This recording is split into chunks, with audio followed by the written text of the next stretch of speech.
नमस्कार, आप देख रहे हैं न्यूज़ 9 भारत और मैं हूं आपके साथ अशोक चौहान। देश और दुनिया की तमाम खबरों पर आइए डालते हैं एक नज़र। आजमगढ़ थाना देवगांव कोतवाली क्षेत्र के कस्बा देवगांव शिव शक्ति इंटरप्राइजेज के शिव कुमार जायसवाल पुत्र स्वर्गीय कन्हैयालाल जायसवाल की पेप्सी की एजेंसी है, जिसमें इनके भाई राजकुमार द्वारा समय करीब सुबह 10:45 पर थाना प्रभारी देवगांव को सूचना दी गई कि इनका भाई जब एजेंसी ऑफिस पे बैठा था तो दो लड़के आए और जिन्होंने तमंचे के बल से इनके सिर पर वार किया गया। वह बैंक में जमा करने के लिए बैग में रखे गए 70 लाख रुपए को लूटकर पैदल ही एजेंसी के पिछले गेट से चले गए। इस सूचना पर तत्काल पुलिस उप महानिरीक्षक आजमगढ़ परिक्षेत्र आजमगढ़ सुनील कुमार सिंह, वरिष्ठ पुलिस अधीक्षक हेमराज मीणा, एसपी सिटी शैलेंद्र लाल, क्षेत्राधिकारी फूलपुर व थाना प्रभारी देवगांव सिधारी व अन्य भारी पुलिस फोर्स के साथ मौके पर पहुंचकर घटना स्थल का निरीक्षण किया गया। प्रथम दृष्टया लूट की घटना संदिग्ध प्रतीत हुई, जिसमें व्यापारी शिव कुमार जायसवाल से सीसीटीवी फुटेज के संबंध में पूछा गया तो बताया कि 24 तारीख से खराब है। तत्पश्चात आसपास के दुकानों का सीसीटीवी फुटेज के अवलोकन से बताए गए समय पर लूट होने के संबंध में वहां पर कोई भी व्यक्ति का आना जाना नहीं मिला। व्यापारी शिव कुमार जायसवाल व उनके दुकान ऑपरेटर से अलग अलग विस्तृत एवं गहनता से पूछताछ की गई तो शिव कुमार जायसवाल ने स्वीकार किया कि सन 2023-24 में दो अलग अलग बैंकों से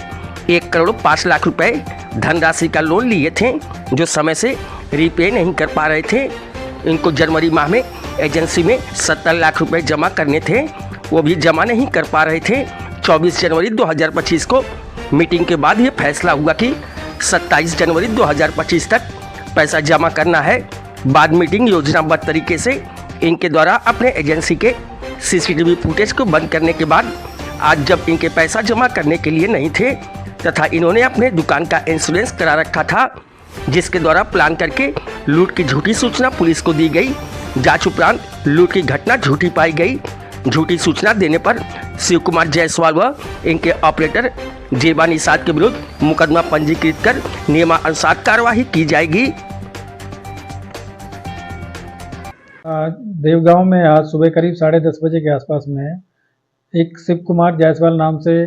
कोल्ड ड्रिंक की एक होलसेल की दुकान करने वाले व्यापारी है। इनके द्वारा ये सूचना दिया गया था कि दो व्यक्ति उनकी दुकान पे आए और उनके पास में 70 लाख रुपया था, जो तमंचे की बट से उनके सिर पे मारा उन्होंने, और उनसे 2 बैग हैं वो पैसे रखे हुए थे, उसको लेके वो चले गए हैं। इसी पर तत्काल थाना प्रभारी और सभी अधिकारियों के द्वारा घटनास्थल का निरीक्षण किया गया और वहाँ पे लगे सीसीटीवी और आसपास की जो दुकानों के सीसीटीवी वो चेक किए गए और उनसे डिटेल में जब पूछताछ की गई तो घटना संदिग्ध प्रतीत हो रही थी और जो पैसे का जो सोर्स था वो सही तरीके से बता नहीं पा रहे थे। इसी पे हम लोगों ने विस्तृत पूछताछ की गई। आदरणीय डीआईजी महोदय के द्वारा भी वहाँ पे उनसे पूछताछ की गई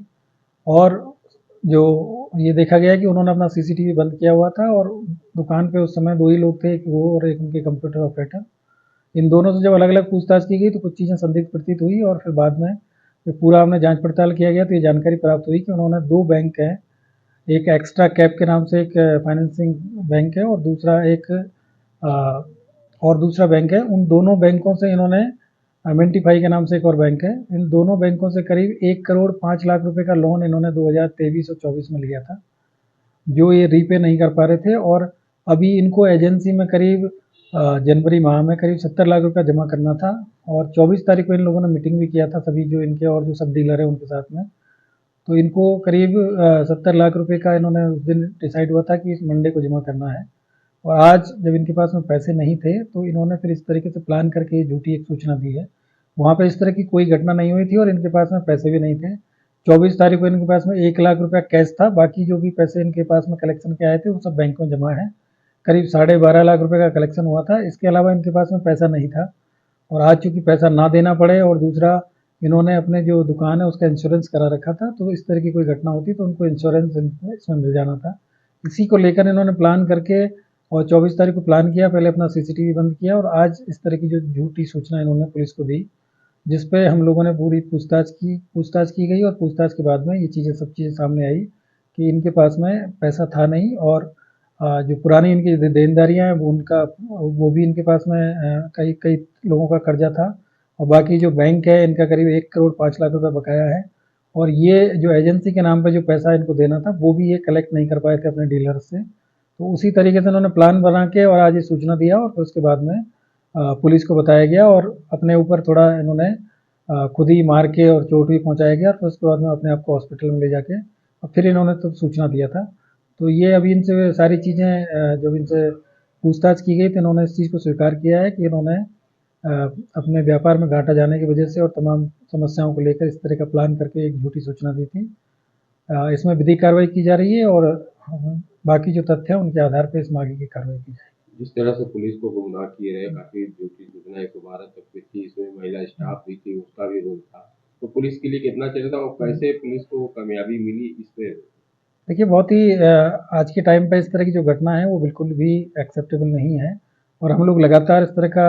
पुलिसिंग इस तरह से करते हैं कि कोई इस तरह के जो अपराधी है वो ना हो और अपराध ना हो, अपराधी इस तरह के ज़िले में ना रहें। तो ये देख के थोड़ा सा हमको भी ये लगा था कि इतनी बड़ी घटना हुई है और वो भी सुबह-सुबह इस तरह की जो घटना हो गई है, वहाँ आस-पास की सभी दुकानों में भी सीसीटीवी लगे हुए थे और मौके पे जो लोग थे उनका भी ये कहना था कि इस तरह की कोई घटना हमारी जानकारी में नहीं आई है। तो इन लोगों ने जो पूरा प्लान किया था 24 तारीख को इन्होंने शाम को कैमरा अपना बंद कर दिया था, उसका प्लग इन्होंने निकाल दिया था और ये बताया था कि कैमरा हमारे कई दिनों से ख़राब है। उसको भी जब चेक किया गया तो जानकारी मिली थी कि इनके द्वारा ही उसको बंद किया गया था और बाकी इनके जो आम शोहरत है वैसे ठीक थी, लेकिन जो व्यापार में इनको काफ़ी दिनों से घाटा चल रहा था तो उसी की पूर्ति करने के चक्कर में इन्होंने इस तरह की चीज़ें प्लान करी है। इस तरह की चीज़ें बिल्कुल नहीं होनी चाहिए। पूर्व में भी इस तरह की कई घटनाएं हुई, उन लोगों के खिलाफ भी कार्रवाई हुई है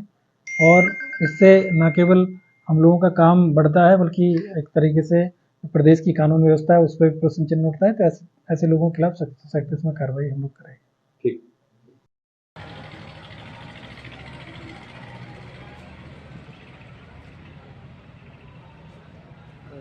यहाँ खबरों का सिलसिला कभी नहीं थमता, सिर्फ और सिर्फ बने रहिए न्यूज़ 9 भारत पर। अब चाहूंगा इजाजत, नमस्कार।